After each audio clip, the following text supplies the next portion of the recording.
안녕하세요. DJ 현희입니다. 오늘의 사연 시작하겠습니다. 안녕하세요.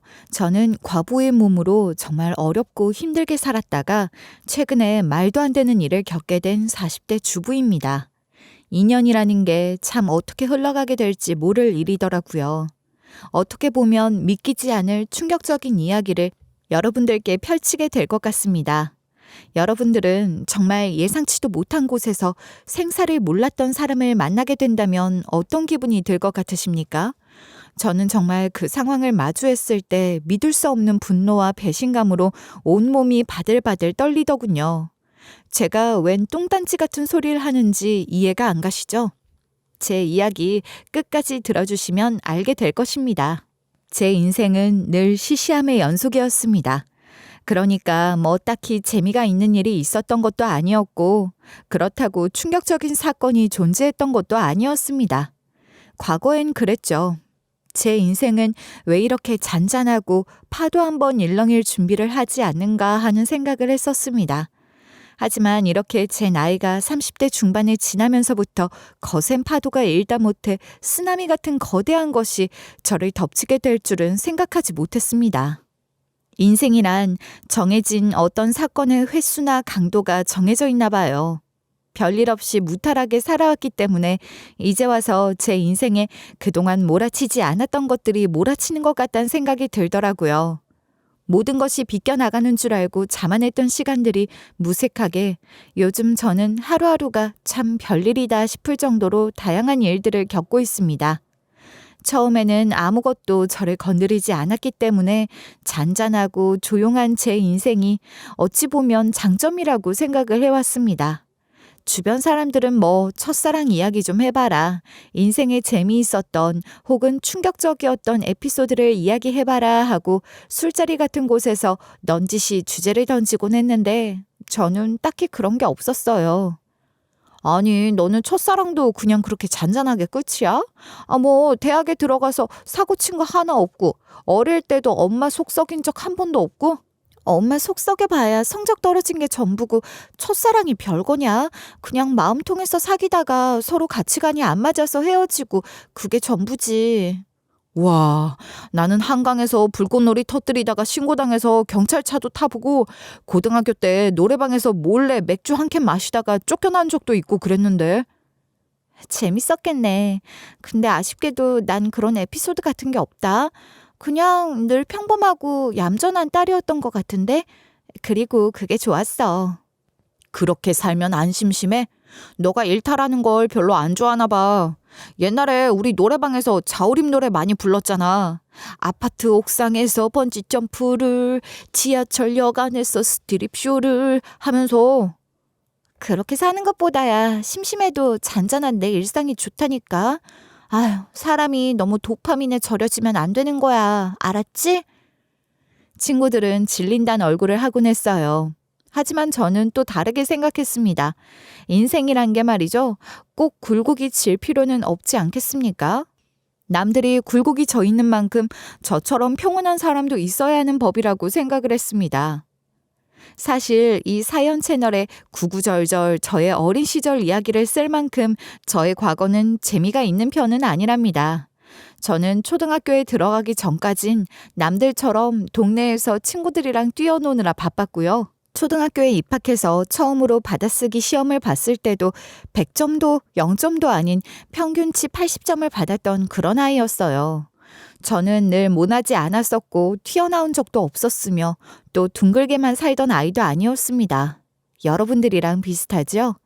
제가 중학교에 입학을 해서 사춘기라는 질풍노도의 시기가 찾아왔을 때도 그저 평안 그 자체였습니다. 사춘기라는 게 뭐 마음속에 화라던가 불쑥불쑥 치솟는 감정들을 아직은 어려서 잘 다루지 못해 외부로 표출하는 게 많아진다곤 하지만 저는 그런 것도 잘 없었습니다. 글쎄요, 저희 부모님께선 제가 사춘기가 찾아왔다는 사실도 모르셨을걸요? 문득 슬퍼지고 낙엽이 굴러가는 것만 봐도 웃음이 나온다고 하던데 저는 이상하게 그런 것도 없었거든요. 낙엽이 굴러가면 굴러가는구나 하지 누가 그걸 보고 웃음을 짓는단 말입니까? 대신 그때 저에겐 오로지 딱 하나만 보이긴 했습니다. 제가 정말 열정을 다해서 온몸을 바쳐 사랑했던 것, 그것은 바로 제가 좋아하던 아이돌 가수였습니다. 이성이라는 것에 눈을 뗄 나이에 저는 TV 화면에서 나오는 아이돌과 사랑에 빠지고 말았습니다. 당시에 흰색 풍선을 들고 저는 콘서트에 갈 생각, 공개 방송에 갈 생각만 했었으니까요. 그게 아마 제 인생의 일탈이었을 것 같습니다. 어느 날 불쑥 나타나선 센세이션을 일으킨 아이돌 가수는 제 인생의 전부였답니다. 그래서 어딜 간다고? 방송국 앞에? 아니, 방송국 앞에 가서 그 무슨 가수를 기다리면 그 안에 들어가서 팬사인회라도 해준다고 그러더냐? 그냥 그 앞에서 출근하는 모습만 봐도 행복할 것 같은데?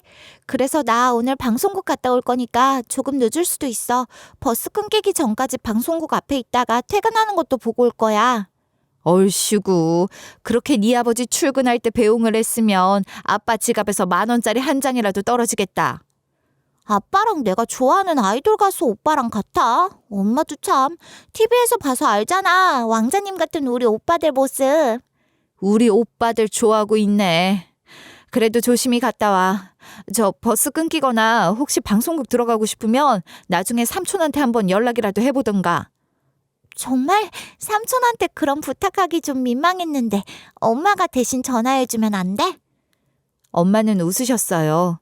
보통 부모님들은 아이돌 가수를 좋아한다고 하면 공부나 할 것이지 쓰잘데기 없는 것에 시간 낭비를 한다고 싫어하시는 경우가 많은데 저희 부모님께선 저의 그런 취미는 전부 이해해 주셨습니다.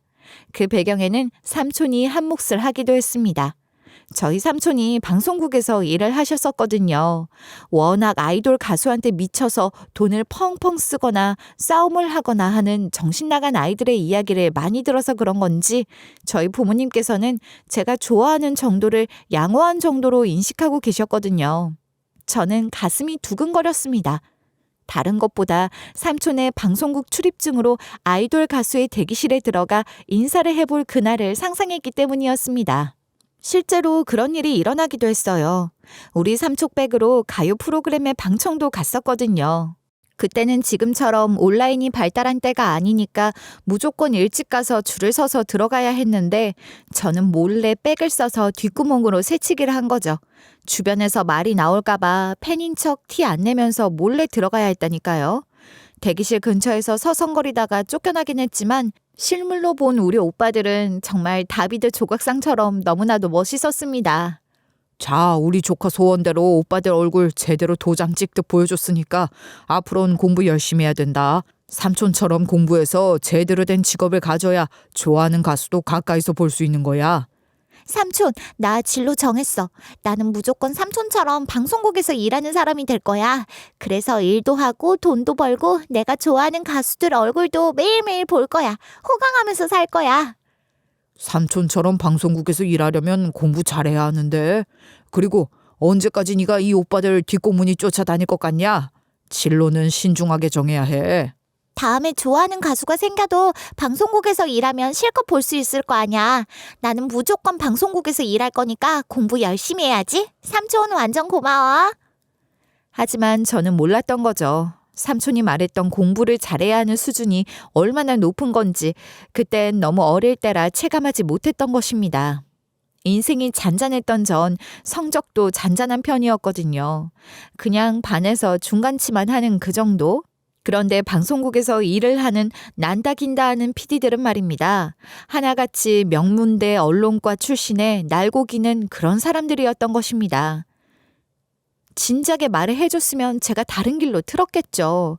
PD가 될 거라고 나는 무조건 방송국에서 호통치는 1인자가 될 거라고 다짐했는데 시작부터 이렇게 문턱이 높을 줄 누가 알았겠어요. 정말 멀고도 험한 길이었습니다. 아니, 나중에는 비관적인 생각까지 하게 되더라니까요. PD가 방송이나 잘 만들면 됐지 무슨 공부를 그렇게 하라는 건지 이해가 안 되더라고요. 그래서 정말 방송국 PD가 되고 싶단 말이지. 소위 말하는 공중파 방송국에서 PD 자리를 차지하려면 적어도 이 정도 학교는 나와야 하고 그러려면 지금 내신 성적이 저는 고등학교에 올라가서 담임 선생님과 첫 입시 상담을 받고 나서 PD에 대한 꿈을 버리기로 결심했습니다. 사실 처음부터 포기를 했던 것은 아니었지만 고등학교 2학년 2학기 입시 상담을 받았을 때 제 내신으로는 턱도 없다는 것을 깨달았거든요. 성적이 뭐 특출나게 뛰어난 것이 아니었으니 당연할 수밖에요. 아무튼 결국 저는 눈을 낮춰서 제 성적에 갈 수 있는 과를 진학하기로 결심했습니다. 그렇게 고등학교 3학년을 보내고 수능을 치른 뒤 저는 제 성적으로 갈 수 있는 과에 와르르 지원을 했죠. 그렇게 합격 통보를 받은 곳은 문예창작과였습니다. 황당했어요. 제가 글을 쓰기는커녕 글을 읽는 것도 별로 안 좋아했거든요. 이미 합격은 했지 다른 곳들은 전부 소식도 없지. 저는 골머리를 썩었습니다. 제가 문예창작과에 간다는 것 자체가 말이 안 된다고 생각했거든요. 하지만 사람은 적응의 동물이었답니다. 일단 재수를 할 수는 없으니 대학에 입학을 했고 적응을 하려고 했죠. 또 글이라는 것을 읽고 쓰고 하다 보니까 제 마음을 글로 전부 표현을 해내고 그걸 독자들이 알아주길 바라는 장치를 넣는다는 게 좀 멋있어 보인다는 생각이 들더라고요. 한마디로 겉멋이 잔뜩 들었다는 이야기랍니다. 문제라면 문제였죠.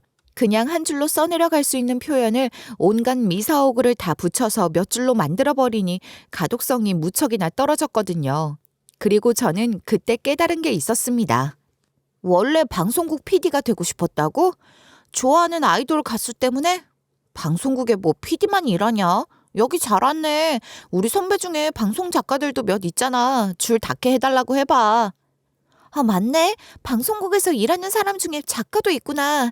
그럼 내가 아직은 방송국에서 일을 할 수 있는 기회가 있다는 거잖아. 똑똑한 줄 알았더니 순 멍청이 아니야. 당연하지. 방송국에 PD만 있냐? 작가에 조명 감독에 소품팀에 한둘이 아니거든. 저는 다시 한번 가슴이 두근거리기 시작했습니다. 제가 좋아하는 아이돌 그룹은 해체를 해버렸지만 아직 저에게는 여러 가지 기회가 있다고 생각했습니다. 그래서 저는 글을 쓰는 일에 집중을 하기 시작했습니다. 제가 방송 작가가 되면 방송국에서 일을 하겠다는 꿈에 근접할 수 있게 되는 것이었으니까요. 하지만 방송 작가로 일을 한다는 것은 쉬운 일이 아니었죠. 글도 글인데 어마어마한 박봉이었거든요. 여러분들이 생각하시는 박봉이 어느 정도인지 모르겠지만 그 상상을 초월할 수 있는 박봉이었습니다. 하라는 건 또 오죽 많겠어요. 노동하는 시간도 장난 아니었죠. 글을 써야 하는 일이다 보니까 아이디어가 안 떠오르면 계속해서 뭘 써야 할지 생각을 하느라 시간을 다 버려야 하곤 했으니까요. 글 하나 쓰는 게 정말 쉬운 게 하나도 없었다고요. 앞뒤 연결도 잘 되어야 하지. 뜬금없이 개그 코드 한 줄 넣겠다고 하다가 작품이 망해버릴 수도 있지. 선배들이 이건 못 쓰는 거다, 저건 살려라 훈수도 엄청 두셨고요. 그렇게 작가 일을 시작하고 제가 한 달에 받는 돈이 얼마였는 줄 아세요? 초봉 때 정말 100만 원은 무슨, 한 달에 제발 100만 원 받아봤으면 좋겠다고 생각할 정도였습니다. 물론 메인 작가들은 받는 금액이 어마어마하니까 말이 다르긴 하지만 그 정도까지 올라가려면 몇 년의 세월이 걸릴지 아무도 알 수 없었죠. 기약이라는 게 없는 승진이었거든요. 그래서 저는 방송국에서 작가로 일을 하는 것을 포기하게 되었습니다. 사람이 아무리 그래도 돈은 벌어야 하잖아요. 그래서 돈이 되는 드라마 작가가 되겠다고 마음을 먹었습니다. 아니, 예능 교양국에 들어가서 동물 탐험대인가 무슨 대본 쓴다고 들은 것 같던데 갑자기 무슨 드라마를 하겠다고 그래? 드라마는 예능 교양이랑 완전히 다르다니까. 게다가 장편으로 써야 할 텐데 숨 쉴 때마다 대사 한 줄씩 뱉어야 한다고. 가능하겠어? 모르겠어. 근데 일단 한번 해봐야 알 수 있지 않을까?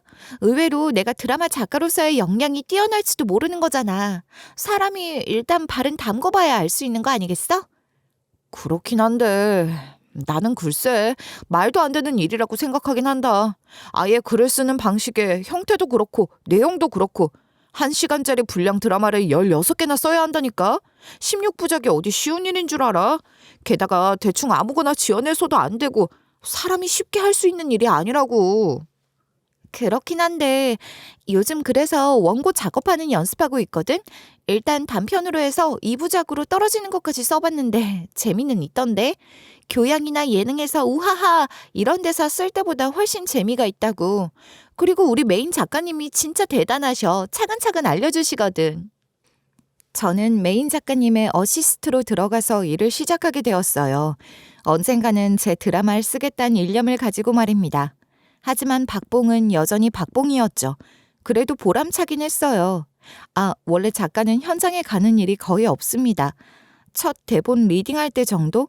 그것도 메인인 작가님만 가는 거지 일을 돕는 어시스트들은 잘 안 가요. 근데 제가 아이돌 가수 좋아했던 거 기억하시죠?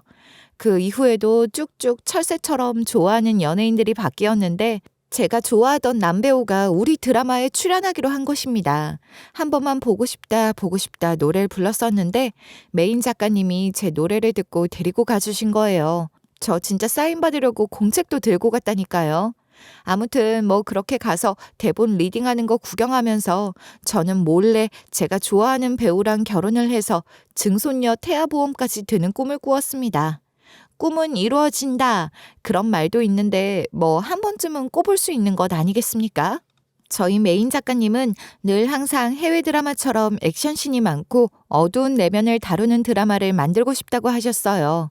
이번 드라마를 통해서 일부 꿈을 이루셨죠. 드라마가 상당한 액션을 요구하는 드라마였었는데 그러다 보니까 메인 배우들이 액션 스쿨도 다녀야 했고 또 스터트맨도 써야 하고 그랬습니다. 꽤 대작이기도 했었거든요. 저는 이름 올리기도 애매한 직급이었지만 이 일에 한 줄이라도 참여를 할 수 있는 게 영광이었어요. 드라마 쪽에선 막 발을 담근 막내였으니까요. 아무튼 드라마 촬영 현장도 가보고 싶은 거예요. 액션씬을 실제로 볼 수 있으면 생동감이 확실하게 느껴질 것 같았거든요. 또 현장을 보고 글을 쓰는 거랑 느낌이 다르잖아요. 근데 때마침 메인 작가님 심부름으로 촬영장에 갈 일이 생기게 된 거죠. 그때 현장은 스턴트 촬영을 하고 있었습니다. 스턴트맨이 오토바이를 타다가 사고가 나는 장면을 찍는 거였는데 와 진짜 너무 멋있더라고요. 와이어 달고 하긴 했지만 생동감 넘치는데 저도 모르게 소리를 지를 뻔했죠. 근데 그 장면을 촬영하면서 스턴트맨이 팔을 쓸렸나 보더라고요. 구급처치를 해야 하는데 다들 바쁜 거예요. 어기적 서 있던 저에게 어떤 사람이 제가 스텝인 줄 알고 좀 부탁한다고 떠넘기고 가버렸습니다. 그래서 제가 스턴트맨의 팔을 치료해줬는데 그때 운명처럼 만난 사람이 바로 남편이었어요.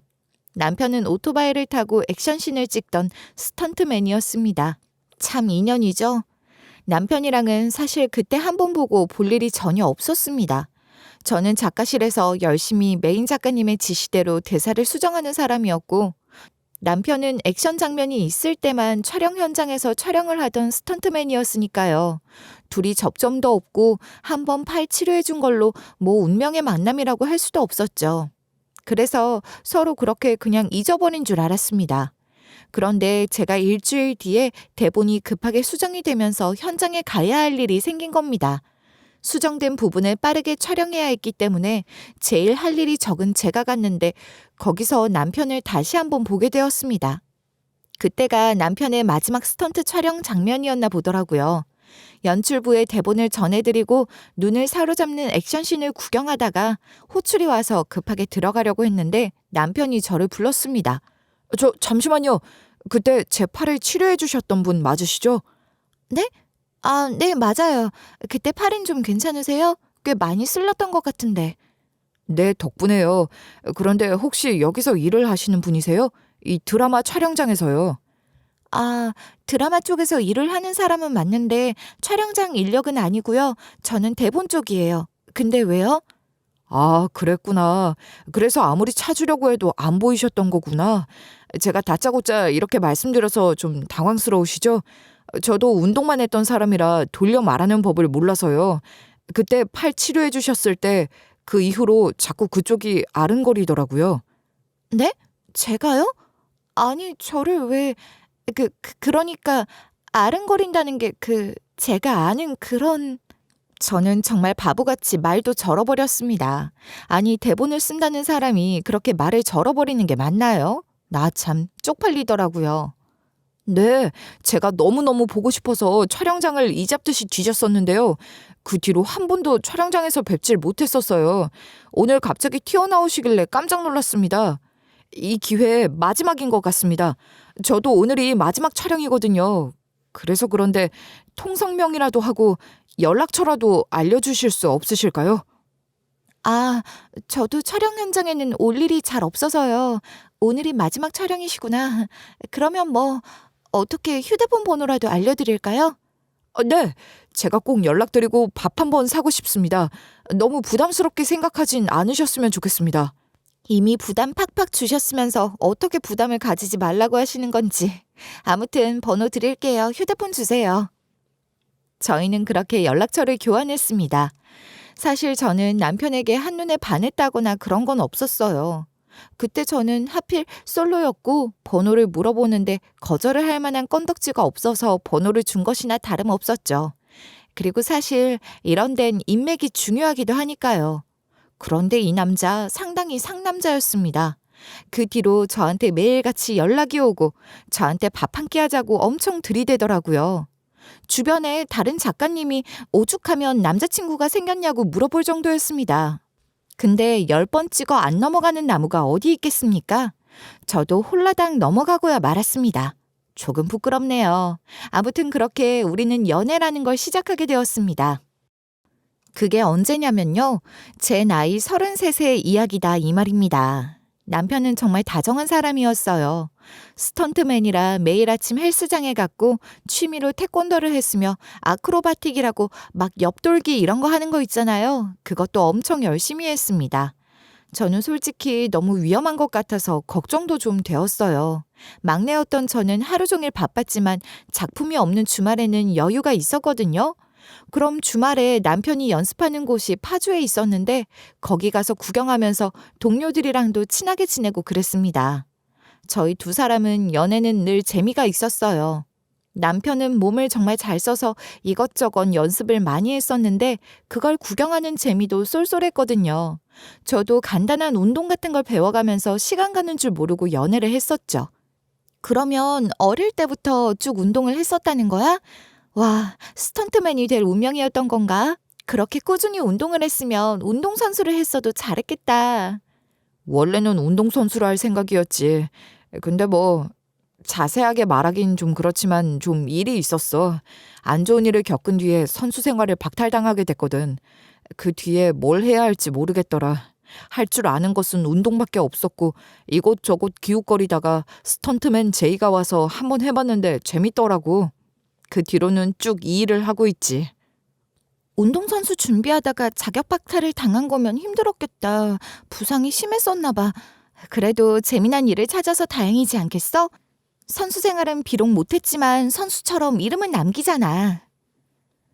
남편은 어떤 부상을 입었는지, 왜 선수 자격이 박탈이 되었는지 자세하게 말을 해주진 않았지만 마음의 상처가 깊어서 그런가 보다 했어요. 원래 그런 건 트라우마로 자리를 잡게 되잖아요. 마음이 편안해지면 언젠간 말을 해주겠지 싶어서 기다리겠다고 생각을 했었습니다. 그런데 남편이랑 결혼 준비를 하게 되면서 또 다른 사실을 알게 되었어요. 결혼 준비를 하면서 당연히 시댁에 인사를 드리러 가게 되지 않겠어요? 처음으로 뵙는 자리라서 무척이나 긴장을 했죠. 남편은 외동아들이었기 때문에 시부모님들께서 며느리에 대한 눈이 높으시진 않을까 걱정이 많이 됐었거든요. 시댁에 들어가서 인사를 드리고 집을 한 바퀴 둘러보는데 거실 벽 한쪽에 가족 사진이 붙어 있더라고요. 남편이 교복을 입고 있는 걸로 봐선 고등학생쯤 되는 것 같았어요. 머리는 까까머리였고 얼굴에 상처가 있었으니 운동을 열심히 할 때구나 하고 추론을 하게 되었었죠. 근데 충격적이게도 남편 옆에 남편이랑 분위기가 영 딴판인 사람이 서 있는 게 아니겠습니까?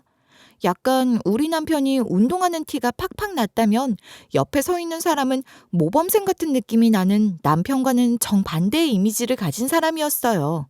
바나나와 얌전한 모범생이 나란히 있으니까 오히려 이질감 같은 게 들 정도더라고요. 저 사람은 누구야? 가족 사진에 있는 걸 봐선 보통 사이가 아닌 것 같은데. 아, 우리 형이야. 나 사실 형이 하나 있었거든. 뭐? 어떻게 그 사실을 여태까지 말을 안 해줄 수가 있어? 형이 있단 소린 못 들었는데 어떻게 된 거야? 오늘은 왜 안 오셨어? 우리 형은 하늘나라에 있어. 아픈 이야기라서 가족들도 전부 꺼내지 않는 이야기이기도 하고 그래도 내가 미리 말을 했어야 했는데 미안해. 남편이 촉촉한 눈을 하고 그렇게 말을 하는데 제가 상처를 건드린 건가 싶은 생각이 들더라고요. 그래서 그 뒤로 저도 악착같이 이를 악물고 아주버님에 대한 이야기를 하지 않았습니다. 남편이랑 결혼을 해서도 마찬가지였어요. 아주버님에 대해 궁금한 것이 있을지언정 입 밖으론 절대 꺼내지 않았습니다. 왜냐하면 남편의 그 촉촉한 눈망울이 계속해서 떠올랐거든요. 남편이 정말 힘들어하는 것 같았어요. 거기다가 시부모님들께서도 저에게 아주버님에 대한 말이 한마디도 없으셨거든요. 솔직히 하늘나라에 갔다는 아주버님에 대한 이야기를 하지 않을 이유도 없는데 온 가족이 한마음 한뜻으로 말을 안 한다는 것은 다른 의미가 있는 것 같다는 생각이 들어서 저도 그냥 마음에 묻어두기로 했습니다. 저도 굳이 헤집어가면서 분란을 일으킬 필요는 없다고 생각을 했어요. 그렇게 저는 남편이랑 결혼식을 올렸습니다. 결혼식 때 정말 재미난 일이 있었어요. 남편이 저한텐 말도 안 하고 신랑 입장을 할 때 옆돌기를 하면서 들어갔거든요. 반응은 정말 최고였습니다. 우리 부모님께서도 사위 최고라고 물개 박수를 치셨고 하객들도 휘슬을 불었어요. 시부모님께서만 민망하신지 큼큼거리면서 눈을 못 마주치시더라고요. 저희 두 사람의 마음처럼 결혼 생활 자체는 순탄한 것은 아니었지만 그렇다고 죽을 만큼 힘들었던 것도 아니었습니다. 남편은 스턴트 일을 쭉 했어요. 일이 들어오게 되면 위험수당이 붙어서 페이는 꽤 좋은 편이었습니다. 게다가 잔뼈가 굵은 사람이라서 찾아주는 곳도 꽤 있었습니다. 비록 영화나 드라마에 이름조차 한번 올리기 힘든 스턴트맨이었지만 우리 남편이 그렇게 자랑스러웠어요. 저는 쭉 작가 일을 했지만 더 이상 드라마 작가로서는 일을 할 수 없었습니다. 한계가 찾아왔거든요. 저는 드라마를 쓸 깜냥도 되지 않았고 그렇다고 평생 남 밑에서만 일을 할 수도 없었어요. 그래서 마음을 접었습니다. 잘 생각했어. 손에 잡히지도 않는 일 자꾸 물고 늘어지면서 스트레스 받지 말고 지금은 좀 쉬면서 다음에 뭘 해볼까 한번 고민해봐. 그래도 빨리 일을 찾아야지. 당신이야말로 몸 써가면서 위험한 일을 하는 건데 내가 당신에게, 우리 가족에게 조금이라도 도움이 되어야 하지 않겠어? 내가 당신 굶어 죽일 일은 없는 거 알지? 내가 더 아끼고 허리띠 졸라매면 돼. 그러니까 당신은 천천히 하고 싶은 걸 찾자. 내가 지원해 줄게. 안 되면 우리 부모님께 이야기해서라도. 결혼까지 했는데 부모님 타령이야. 난 좀 생산적인 일을 하고 싶어. 그러니까 조금만 고민해 볼게. 그렇게 저는 출판사에 취직을 했습니다. 제 진로 인생의 문예 창작과는 정말 이변이고 이슈였는데 결국 글로 먹고 살게 되더라고요. 그리고 전 36에 딸을 낳았습니다. 우리 딸은 손가락, 발가락 전부 10개씩 잘 달려 있었지만 다른 문제가 있었어요. 그걸 일찍 알지 못했죠. 아이를 낳고도 출판사에서 일을 했었는데 우리 아이가 4살이던 해에 문제가 생겼습니다. 일찍부터 어린이집에 다녔었던 딸이었기에 저는 마음 놓고 출판사에서 경력을 살려 교정 작업을 하는 일로 취직을 해서 일을 하고 있었어요. 그런데 어린이집 선생님께서 저에게 조심스럽게 말을 하시더라고요. 어머님, 다른 게 아니라 하윤이가 좀 걸음걸이가 이상한 것 같아요. 걸음걸이가요? 자꾸 휘청거리죠. 아직 다리 근육이 발달이 덜 돼서 그런 건가 싶었는데 한번 병원에 데리고 가볼게요. 당연히 근육이 아직 발달하지 않은 나이니까 대수롭지 않게 생각을 했죠. 휘청휘청 거리는 게 다리가 가늘어서 그런 건 줄 알았어요. 그런데 시간이 지나면 지날수록 보행은 가능한데 걸음걸이가 이상하더라고요. 영 이상하다는 생각이 들어서 정형외과에 찾아가니 큰 병원으로 가라고 하더라고요. 그때부터 가슴이 두근거렸어요. 각종 검사를 마친 뒤 충격적인 사실을 알게 됐죠. 우리 아이가 글쎄 척수성 근위축증 2형이라는 이상한 병이라는 겁니다. 보통 2형은 유아기에 발병합니다. 앉을 수는 있지만 나중에 걷지 못하게 될 수도 있습니다. 사명일 수도 있으나 지켜봐야 정확하게 나올 것 같아요. 사명은 보행은 하지만 점진적으로 근력이 저하되어서 나중에는 걷지 못할 수도 있게 된다고 하더라고요. 치료제는 유전자 치료제를 쓰고 쭉 재활을 받아야 하고 호흡 관리도 해야 한다는 게 아니겠습니까? 근데 그러기엔 돈이 어마어마하게 드는 거예요. 저는 우리 아이한테 그런 일이 생길 수 있는 건지 믿어지지가 않았습니다. 남편은 치료비를 벌기 위해 일이 없을 땐 공사장에서 일을 했습니다. 그게 돈이 된다고 하더라고요. 대신 몸은 만신창이가 되었죠. 우리 아이가 투병을 한 지 2년이 지났을 때였어요. 우리 남편도 나이가 들고 저도 42살이었습니다. 우리 남편이 스턴트 일을 하기엔 몸에 무리가 오기 시작해서 일이 잘 들어오지 않았어요. 요즘 젊은 배우들이 판을 치니 상대적으로 스턴트맨도 젊은 사람을 쓸 수밖에 없었거든요. 그런데 중년 배우가 액션 영화를 찍게 되면서 우리 남편에게 일이 들어온 거예요. 오랜만에 들어온 스턴트 일이라서 그런지 은근히 긴장이 되네. 밤에 잠도 잘 못 잤어. 컨디션 안 좋아서 다치면 어떡해. 조심해서 촬영하고 와. 내일 병원 가는 날이지. 오늘 무조건 새벽이라도 와야겠네. 무리하진 말고 병원 나 혼자 가도 되니까 당신은 다치지 말고 조심해서 와. 그렇게 남편은 지방으로 촬영을 갔고 영영 돌아오지 못했습니다. 남편이 하늘의 별이 되었다는 이야기를 들었을 때 저는 아직 잠이 덜 깨서 꿈을 꾸는 줄 알았습니다. 아픈 딸을 친정에 맡겨놓고 병원에 달려가는 내내 눈물이 멈추지 않았어요. 정말 한순간의 사고였다고 하더라고요. 촬영 중간에 사고가 난 것도 아니었습니다. 촬영 끝내고 딸아이의 병원 때문에 남편이 운전을 하고 돌아오다가 졸음운전을 해서 사고가 난 것이었어요. 다들 몸을 많이 써서 피곤할 테니 하루 자고 가라 했지만 남편은 아픈 딸을 혼자 돌볼 제가 걱정돼서 도와주려고 달려온 거였어요. 남편의 졸음운전으로 사고가 나서 제대로 된 보상도 받을 수가 없었어요. 이후 저는 혼자 출판사를 다니며 돈을 벌어서 아이를 돌봐야 했어요. 몇 년이라는 세월이 흘렀는지도 모르게 쑥쑥 흘러가더라고요. 그동안 친정도 시댁도 도와주긴 했지만 턱없이 부족했죠. 유전자 치료제 값이 어마어마했고 재활도 꾸준히 해야 했거든요. 하지만 아이의 다리는 좋아지지 않았습니다. 새로 나온 약을 쓰면 좋아질 수 있다고 했어요. 걷는 정도만 유지가 가능한 거였죠. 그래도 아이가 못 걷는 것보단 낫잖아요. 치료제 값은 억 단위였습니다. 저는 돈이 너무나도 필요했어요. 결국 빚도 내고 집도 팔고 별짓 다 했지만 돈이 부족했죠. 그때 시어머니께서 저를 부르셨어요. 반지 있지? 우리 아들 반지 말이야. 집안 대대로 물려오는 갑오 같은 그 반지. 반지 사이즈가 커서 남자들이 물려받게 된 거. 그거 팔어. 예? 그 반지를 어떻게 팔아요? 나중에 하윤이한테 물려주라 하셨잖아요. 하윤이가 못 걸으면 그게 무슨 소용이야. 그거 팔아. 값 나가는 물건이야. 큰 물방울 다이아가 얼마나 비싼지 알지? 무서워서 감정도 못 받아보긴 했지만 치료제 값은 나올 거야. 그래도 그걸 어떻게 팔아요? 장남들에게 물려주시는 거라면서요. 반지 안쪽에 한자로 집안의 호 같은 것도 적혀 있던데 그걸 팔면 저 벌 받는 거 아니에요? 벌을 받아도 어쩔 수 없지. 하윤이가 아픈 것보단 반지 하나 없는 게 더 나은 거 아니야? 시어머니께선 강경하게 말을 하셨어요. 저는 눈물을 흘리며 그 반지를 처분할 수 있는 곳을 알아보았어요. 종로를 갔는데 값이 좀 나가는 물건이라고 안 받겠다는 곳도 있었고 가격을 후려치는 곳도 있었어요. 저는 병원비 때문에 최대한 값을 잘 받고 싶었습니다. 그래서 저는 인터넷을 찾아보기 시작했어요. 그러다가 맘카페에서 알게 되었죠.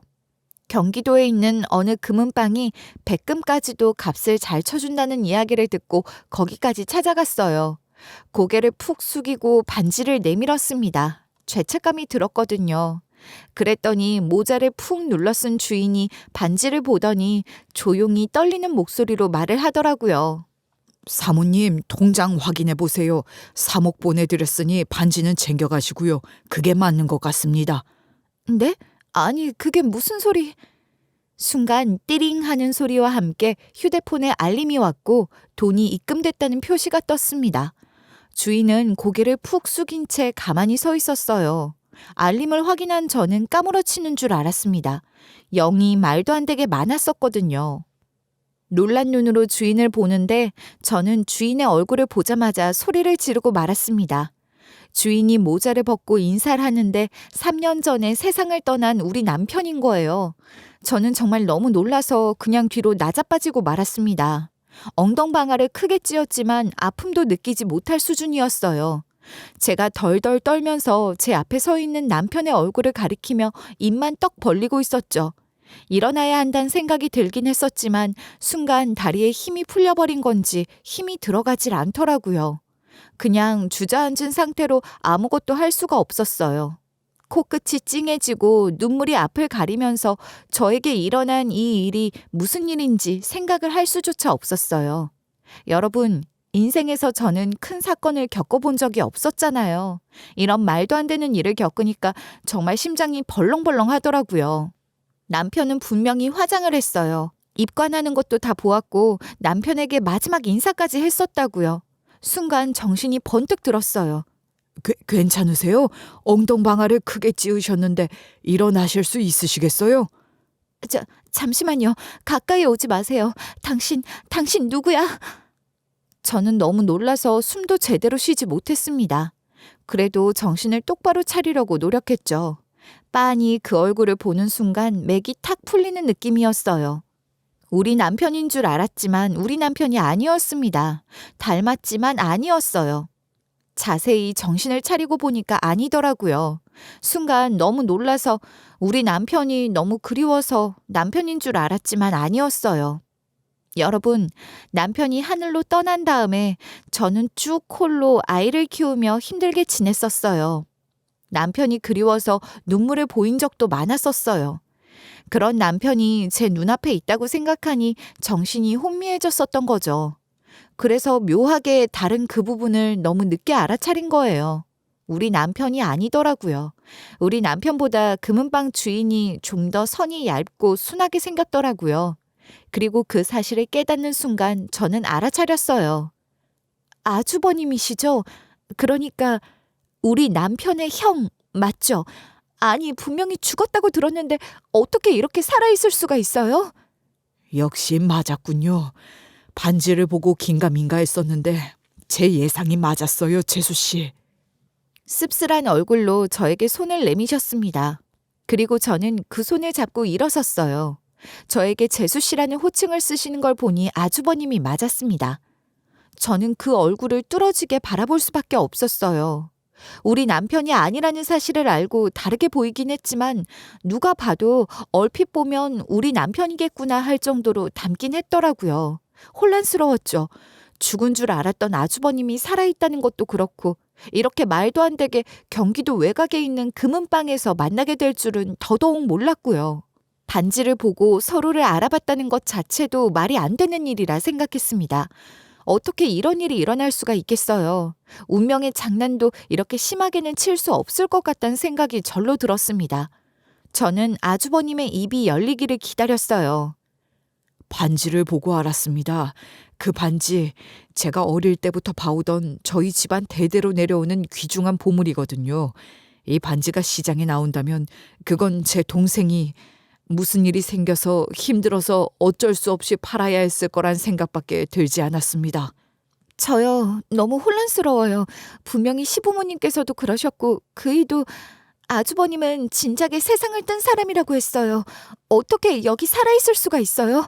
반지를 알아봤다는 건 정신도 멀쩡하다는 건데 어떻게 가족들 앞에 한 번을 안 나타날 수가 있어요? 우리 그이 하늘의 별이 됐어요. 아세요? 아시냐고요? 네, 압니다. 제 동생이 하늘의 별이 되었다는 소식은 찾아봤습니다. 알고 있어요. 그걸 아신다고요? 소식을 전한 사람도 없고 집안 그 누구도 아주버님에 대해 이야기를 한 적이 없는데 어떻게 알아요? 당장 가요. 부모님이 기다리신다고요. 가자고요. 못 갑니다. 지은 죄가 많아서 저는 집에 절대로 갈 수가 없어요. 그 말과 동시에 아주버님께선 무릎을 꿇고 오열을 하셨습니다. 저는 좀 당황스러웠어요. 세상에 억눌린 게 많은 것처럼 엉엉 우셨거든요. 지은 죄가 많아서 갈 수 없다는 소리도 뭔지 이해가 안 됐어요. 저는 궁금한 게 너무나도 많았습니다. 아주버님께 질문을 계속해서 퍼부었죠. 혹시 시부모님께서는 아시는 거예요? 아주버님이 살아있다는 것을?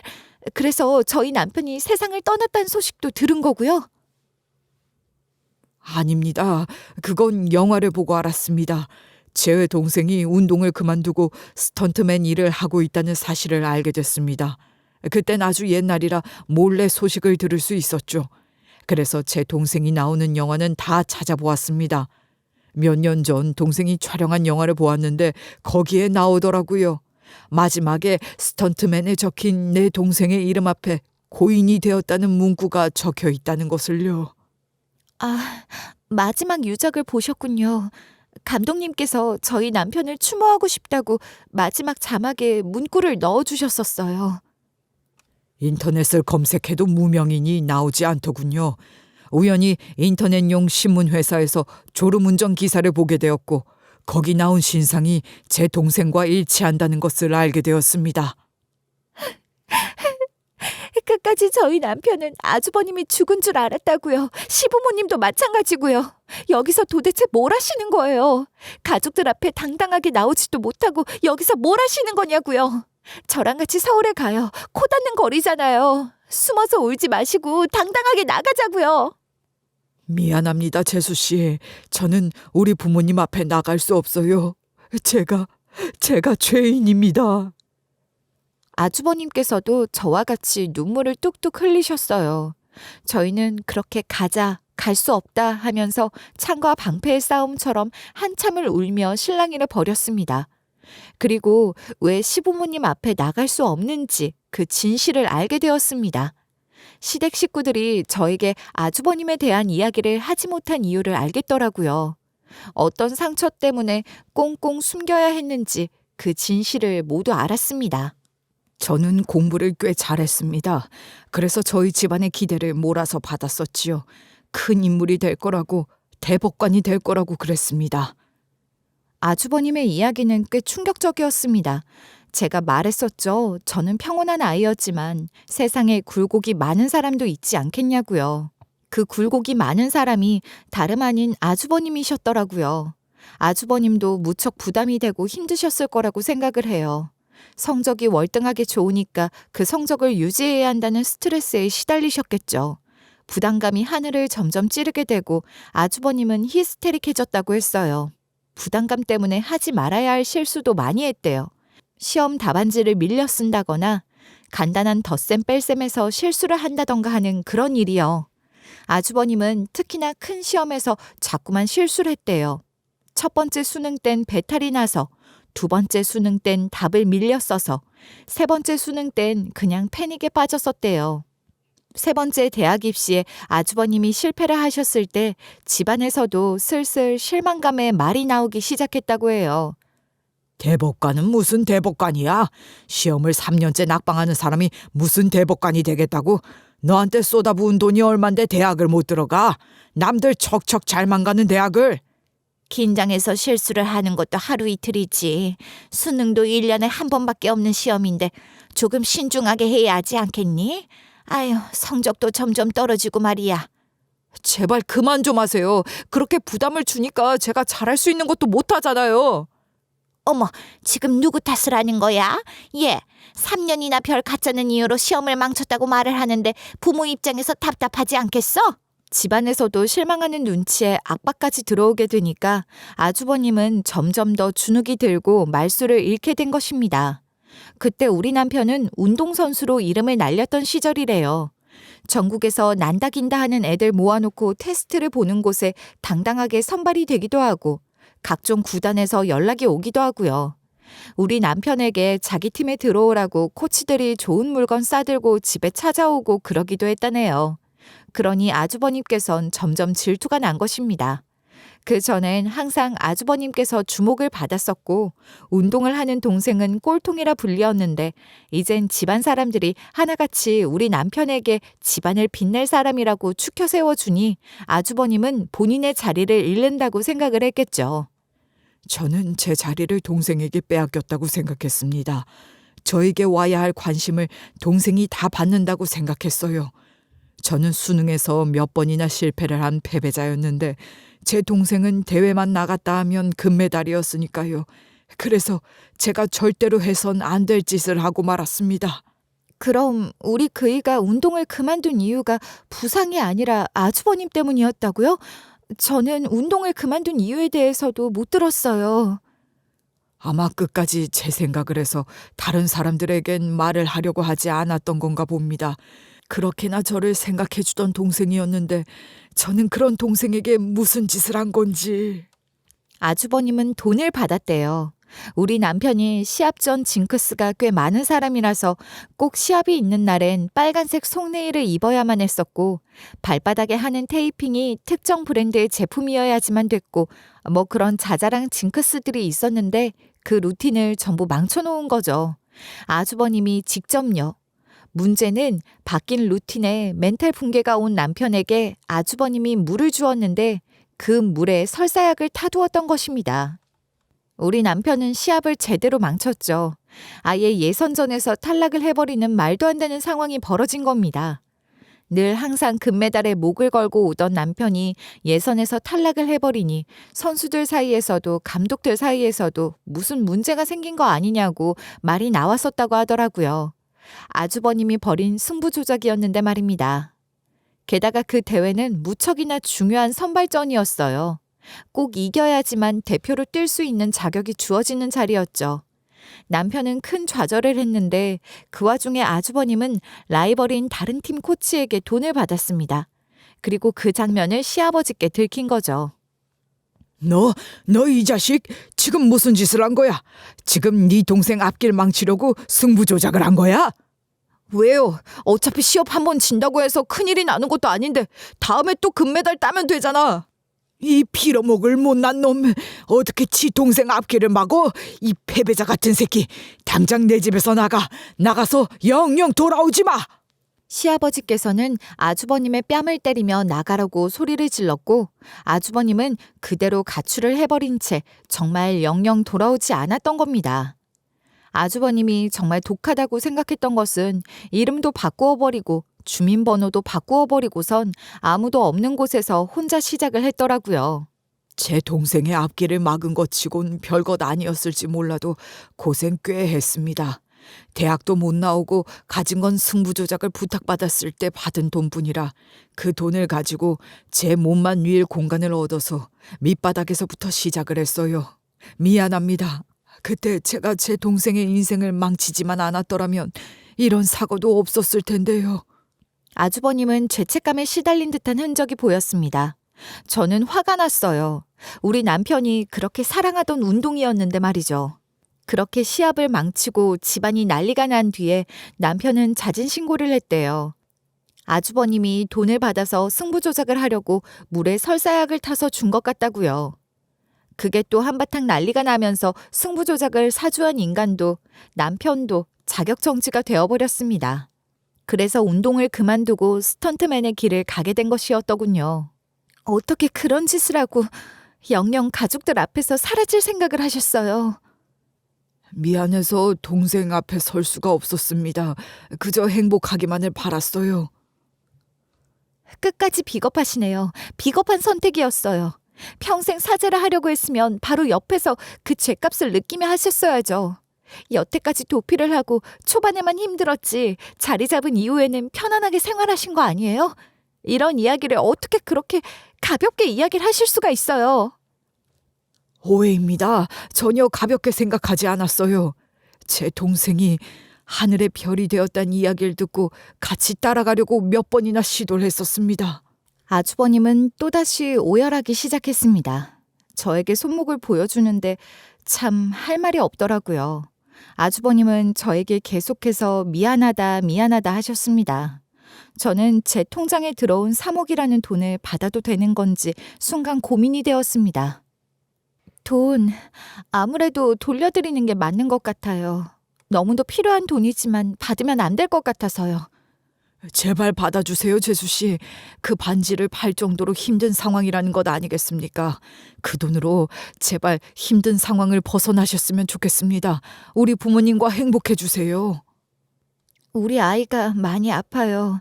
그래서 치료비가 필요했어요. 어머님께서 돈이 없으니 그 반지라도 팔아오라고 하셨어요. 우리 아이 약값은 있어야 하지 않겠냐고요.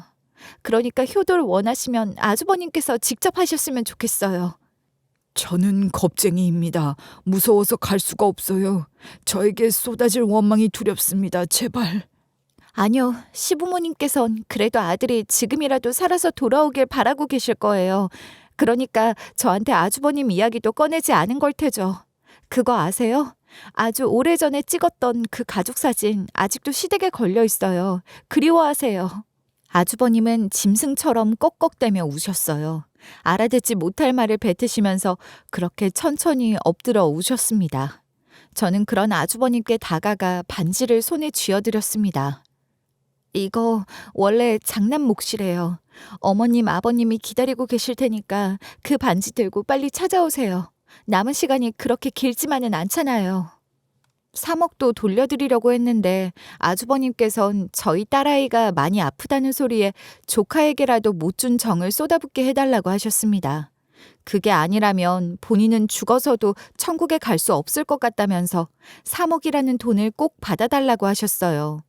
저는 뭐 아주버님 손에 반지도 드렸겠다. 그 돈 받아도 되나 싶더라고요. 저도 속물이죠. 그 돈이면 우리 딸아이에게 새로운 치료제도 쓸 수 있었으니까요. 그래서 그냥 받았습니다.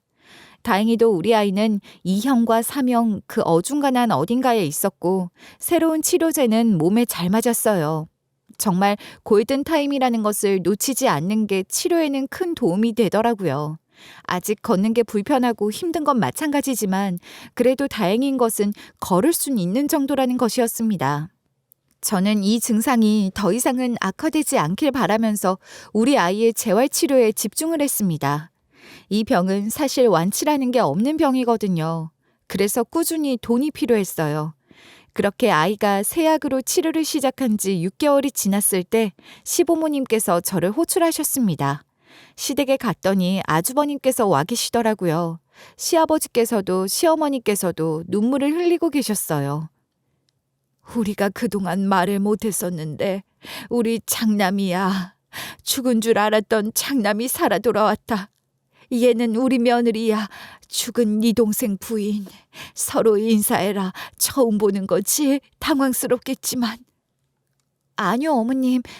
사실 저 아주버님과 이미 인사드렸었어요.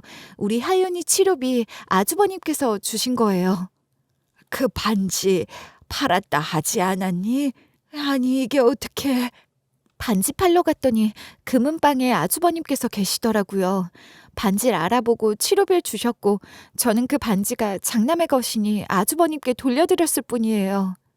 그걸 왜 이제야 말을 하니? 나 참 이게 무슨 일인지... 저는요, 아주버님께서 마음의 상처를 스스로 해결하고 돌아오길 바라고 있었기 때문에 그랬어요. 제가 말을 했다가 어머님, 아버님이 찾으러 가셔서 또 영영 숨어버리면 어떡해요. 기다릴 시간을 드린 거라 했더니 시부모님께서도 아주버님께서도 저에게 고맙다고 인사를 하셨습니다. 사실 그 금은방은 아주버님의 가게가 아니라 형님의 가게라고 하시더라고요. 결혼도 하셨었나 봐요.